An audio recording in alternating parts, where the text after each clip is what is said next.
If you have a Bible this morning, I want to invite you to turn with me to 1 John chapter 2. If you want to use the Bible that's in the pew or the chair in front of you, 1 John 2 and 3, where we're going to be today, is on page 1022. Today, we're just going to read the last couple of verses of 1 John 2 and then move into the beginning of 1 John chapter 3 as we're continuing in our study of this book. If you've been walking along with us through the study of 1 John, you might remember that a couple of weeks ago, I mentioned that in the first few passages of this book, we've really covered already all the major themes of the book. Most people who study 1 John say that there are kind of three major reoccurring themes. And that is that we would have right belief in Jesus and the good news of Jesus, that we would have obedience to God and his commands and call in our life, and that we would love one another.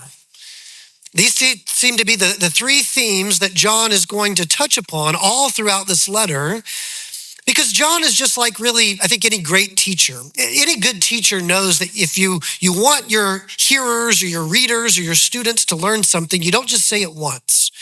Any main idea needs to be reinforced. It needs to be emphasized. And so throughout this letter, John is taking these themes of right understanding, belief in Jesus, obedience to God, love for one another, and he is touching upon those themes in different ways. And he is reinforcing these main ideas with different perspectives and from different angles. And today we see this once again reinforced, that we have this fellowship with God and with each other, and that we are to walk in that fellowship and walk in obedience to God's commands, particularly from the angle of the fact that we are now children of God, that we have been brought into the family of God, and that we will be in the family of God for all of eternity. And from this angle, from this perspective, John touches upon this theme once more of us walking in obedience of God's commands, abiding with him. So I want to read our passage for us this morning, which is 1 John chapter 2, verses 28 and 29, and then verses 1 through 10 of 1 John 3. John writes, "And now, little children, abide in him, so that when he appears, we may have confidence and not shrink from him in shame at his coming. If you know that he is righteous, you may be sure that everyone who practices righteousness has been born of him."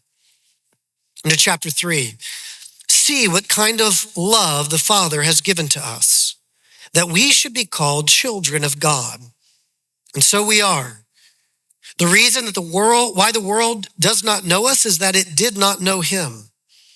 Beloved, we are God's children now, and what we will be has not yet appeared. But we know that when he appears, we shall be like him, because we shall see him as he is. And everyone who thus hopes in him purifies himself as he is pure. Everyone who makes a practice of sinning also practices lawlessness. Sin is lawlessness. You know that he appeared in order to take away sins, and in him there is no sin. No one who abides in him keeps on sinning. No one who keeps on sinning has either seen him or known him. Little children, let no one deceive you. Whoever practices righteousness is righteous as he is righteous. Whoever makes a practice of sinning is of the devil, for the devil has been sinning from the beginning. The reason the Son of God appeared was to destroy the works of the devil. No one born of God makes a practice of sinning, for God's seed abides in him. He cannot keep on sinning because he has been born of God. By this it is evident who are the children of God and who are the children of the devil. Whoever does not practice righteousness is not of God, nor is the one who does not love his brother." One of the more popular authors and speakers in the last decade or so has been a woman by the name of Brene Brown. Brene Brown became really, I think, famous probably in 2010 when her TED Talk on vulnerability went viral. It's still one of the highest viewed TED Talks of all time. And that talk that she gave on vulnerability is really kind of a snapshot of what she's devoted a lot of her speaking and writing to. Brene Brown has spoken a lot about shame and vulnerability, about community and relationships, and really about our need, each one of us as humans, to belong. And she's kind of famously said that there's a difference, really they're opposites, the idea of belonging and fitting in. She kind of frames belonging and fitting in as opposites. She says fitting in is really calling someone to adapt, to change who they are in order for them to be accepted by others. But rather than having to fit in, the call to belong or the desire to belong is really just to be accepted for who you are. To not have to adapt, to not have to change who you are, to just be accepted for who you are. And this message that she's spoken about and written about has really resonated with many. And I think it has echoes of the good news of Jesus Christ in it.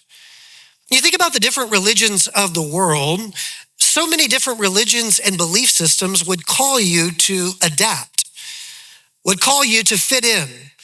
So many religions would tell you, well, if you would just kind of follow these rules or live in this way, then you would be accepted by God, by God's people. If you would just change, adapt, then you would be accepted, you would fit in. But the gospel really presents a very different message. The Bible and the gospel say that we belong ever before we fit in. That we actually don't have to do anything to be accepted. I mean, Jesus said, come to me, all who are heavy burdened and heavy laden, who are tired. Come to me and I will give you rest. It doesn't say come to me and do all sorts of things to make sure you fit what I want in somebody. He just says, come to me.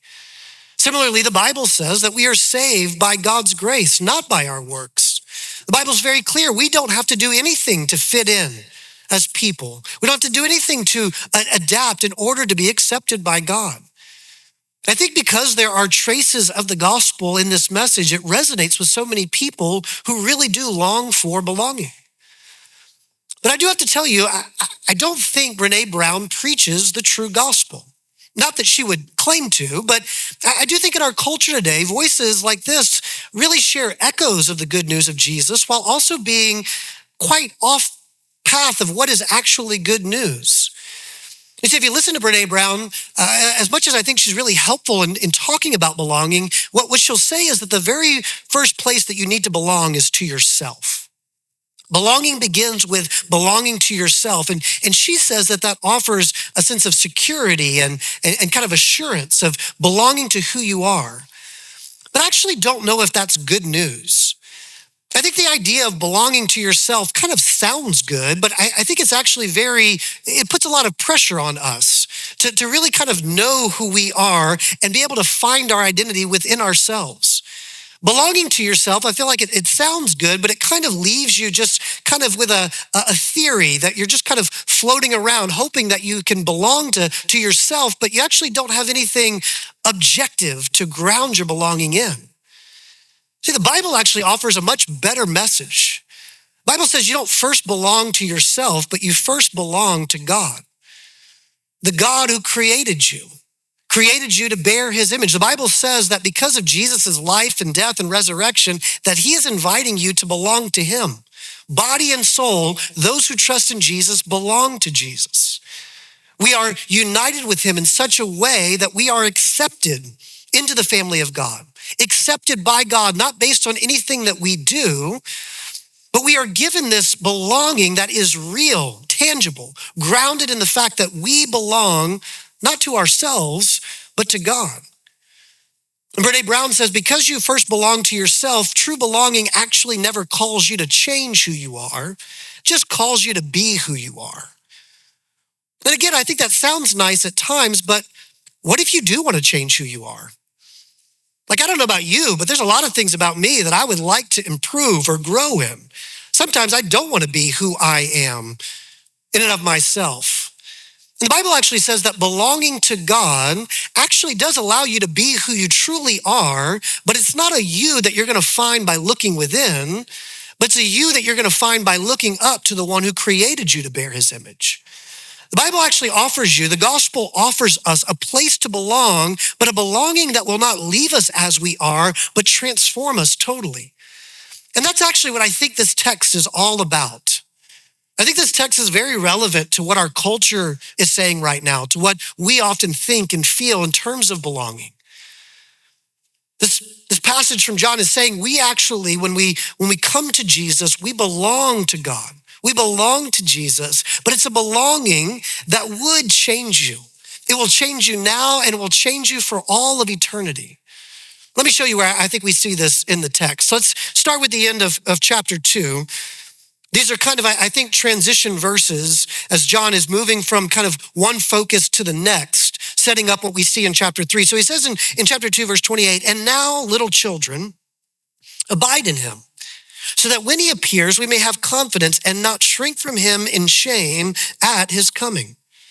So this is picking up where John has just left off. Last week, we were looking at the middle part of chapter 2, where the call is to abide in God and abide in God's truth. And let the truth of God abide in you. And so he says once more, abide in him. But now he brings into focus something new that he hasn't really spoken much about. And that is the fact that Jesus is going to come again. He says, when Jesus appears, he is speaking there of Jesus' second coming. And he says that we should be abiding in Jesus so that when he comes again, we would have confidence in the fact that we have been abiding in him as his people.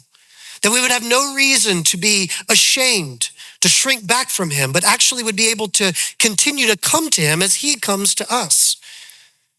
So there's this connection point of abiding in him, but a new thought of Jesus is coming back. And then he says in verse 29, "If you know that he is righteous, you may be sure that everyone who practices righteousness has been born of him." So here John speaks about practicing righteousness, which I think is probably a way of describing that call to abide in him. He speaks of practicing righteousness, and he says practicing righteousness is an evidence. It is a fruit of those who have been born of him.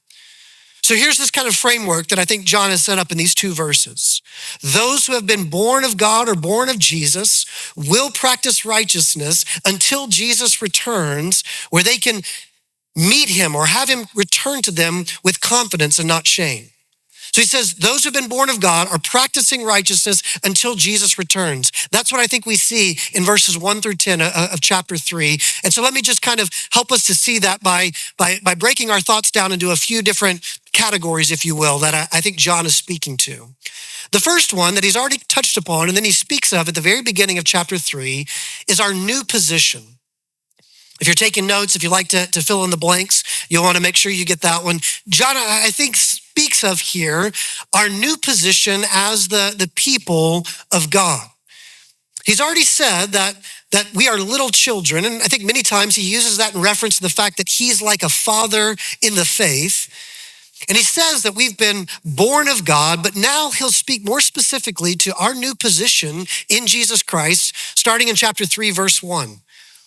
He says, "See what kind of love the Father has given to us, that we should be called children of God. And so we are. The reason why the world does not know us is that it did not know him." John says here, our new position is that we are children of God. He's making it clear that when we are born again, as he talked about being born of him, the same language that Jesus used in John chapter 3 when he talked about everyone needing to be born again. He's making it clear that when we are born again, we're not born as spiritual orphans, if you will. It's not that we are born again in the spirit, but then kind of unconnected to anything else. He says, when you are born again, you are born as a child of God. The language here being that you are part of the family of God. The way the Bible also speaks about it is that when we are born again or when we trust in Jesus, we are then adopted into the family of God. I love the picture of the gospel that adoption is. Some of you probably have adoption as maybe part of your story, the story of your family in some way. That in adoption, out of an act of love, a child is brought into a family and they truly belong. They have a new position. It's not set up in such a way that a child would have to pass a series of tests or do anything so they might be part of this family, but simply out of an act of love, this child is brought in and they truly have a place to belong. This is what John is saying. What great love the Father has for us, that we are called children of God. That when we are born again, we are born into his family. That when we trust in Jesus, we are adopted into the family of God. That God sent his only son that we might become children of God. And he says, so we are. And what security this gives us. I mentioned earlier, Brene Brown talked about the idea of belonging gives you a sense of security, of value and worth in your life. And that's what John's speaking of here. He says to know that you belong to the family of God gives you a great sense of security because he says, this is why you don't fit in the world.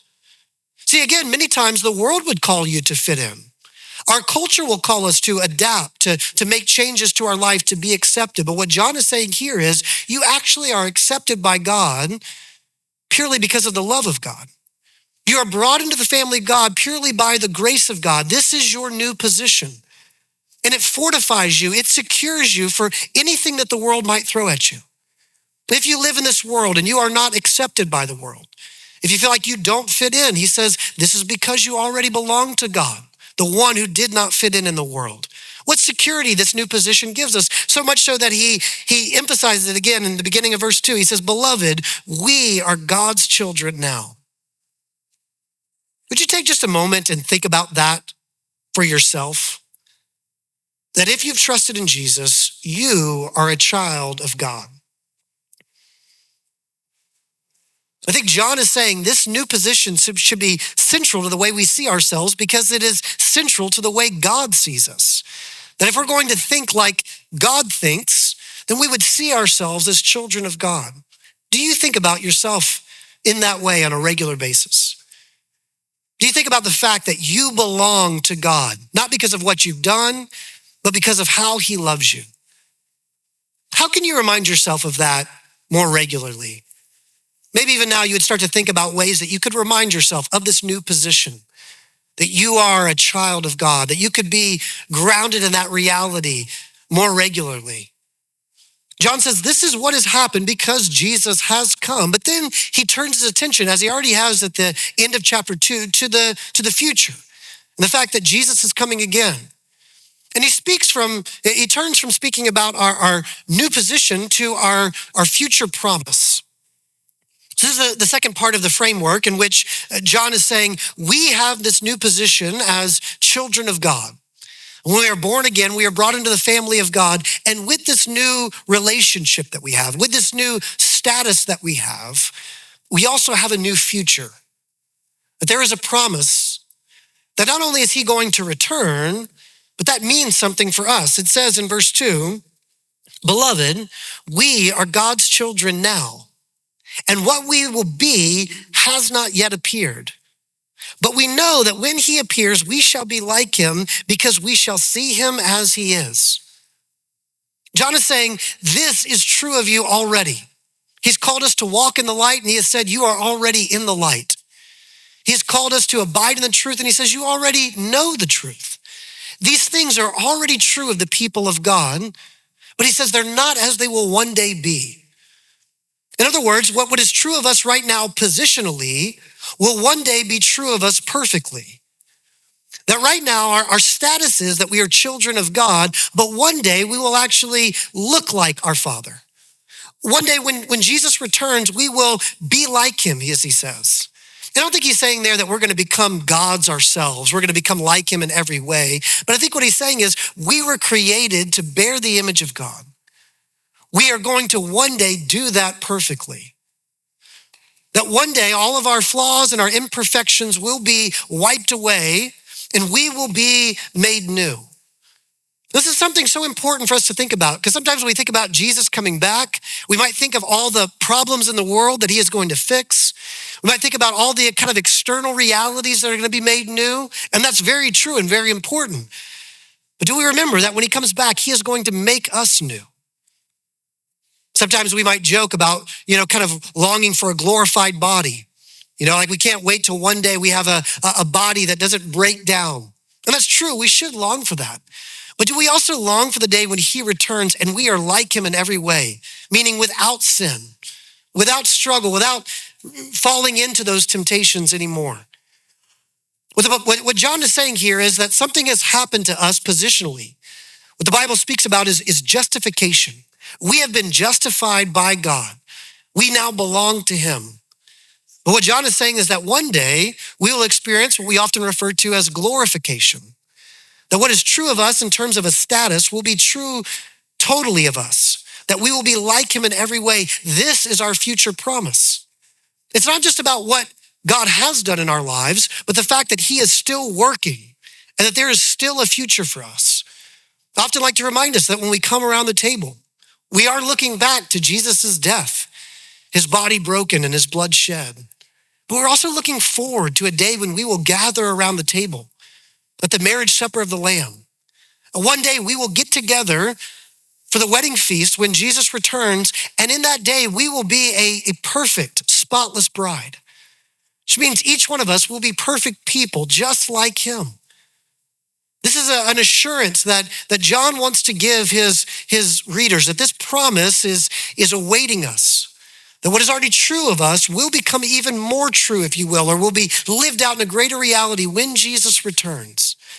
And so he says this should be affecting us right now. He says in verse 3, and everyone who thus hopes in him purifies himself as he is pure.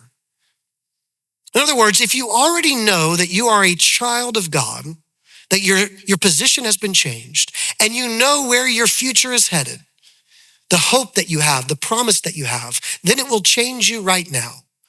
That you'll begin to live in a way that you would purify yourself. You would begin to have a new lifestyle. You would begin to have new practices.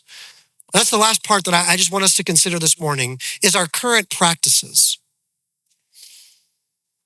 Again, if you just think about the way I began in talking about this call to belong, John has said, you already belong to the family of God. There's a great promise that you not only have been loved by him and are now his child, but he is making you more like himself. That one day you will be like him. And in the meantime, he says, this is how it should affect our lives. This belonging to God, it does change us. It doesn't leave us as we were. God always invites us just to come to him as we are, but he never leaves us as we are. And what good news that is. He calls us into these new practices, these new ways of living. And I think what he's saying is, if you have this new position, and that's how you see yourself, as God sees you, you have this new future, this promise that you live by, it should affect the way you live. I don't know if you're familiar with the name Tim Tebow at all.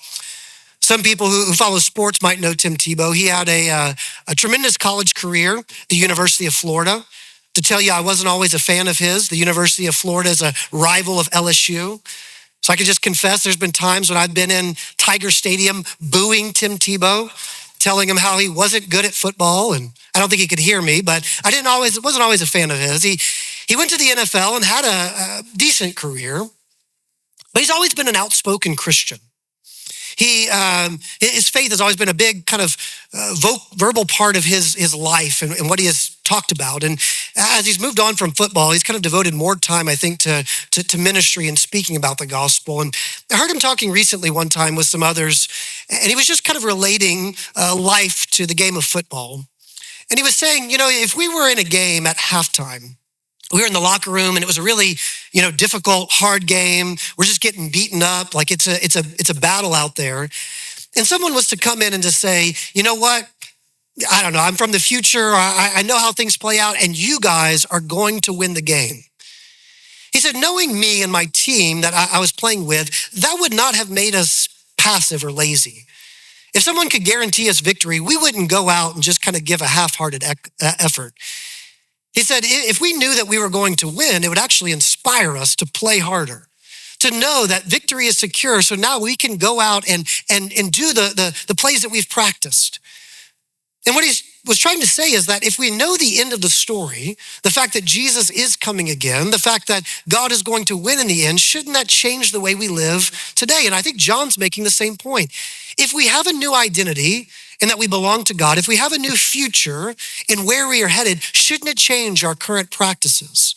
So he speaks, starting in verse 4, about our practices. He says, everyone who makes a practice of sinning also practices lawlessness. Sin is lawlessness. You know that he appeared in order to take away sins, and in him there is no sin. No one who abides in him keeps on sinning. No one who keeps on sinning has either seen him or known him. Now, probably like a lot of this letter, much of why John writes this section is because of what these false teachers that we've discussed a few times now were teaching. These people that John has just recently called antichrists in the previous section.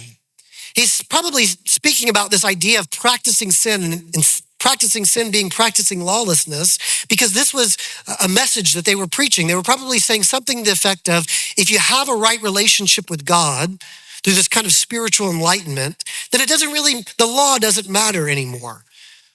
It doesn't really matter if you live by the commands of God. You're already forgiven. You already have the salvation from God. And so John is making it clear here that those who actually have a relationship with God would not practice sin, but practice righteousness. Now, I think this language of practicing is important, and this is why I refer to it as our current practices. Because notice John doesn't say everyone who sins is not of God. He says everyone who practices sin. I think because, as we saw earlier in this letter, John desires that his readers would not sin. In fact, he begins chapter 2 that way. He says, I'm writing to you so that you would not sin. But he also says, but if we sin, or when we sin, we have an advocate with the Father, Jesus Christ. John knows that the call to the Christian life is not a call to be perfect. And so he's not saying if you ever sin, then you're not a Christian. You don't really know God. What he's trying to speak to is a lifestyle or a practice of walking in unrepentant sin. What I think he's saying is if you are comfortable living in sin, if there is no conviction, if there's no desire to change, if there's never a waging war, battling the desires of the flesh, if you are simply practicing sin, embracing this message that the false teachers are preaching, then you may not have a relationship with God.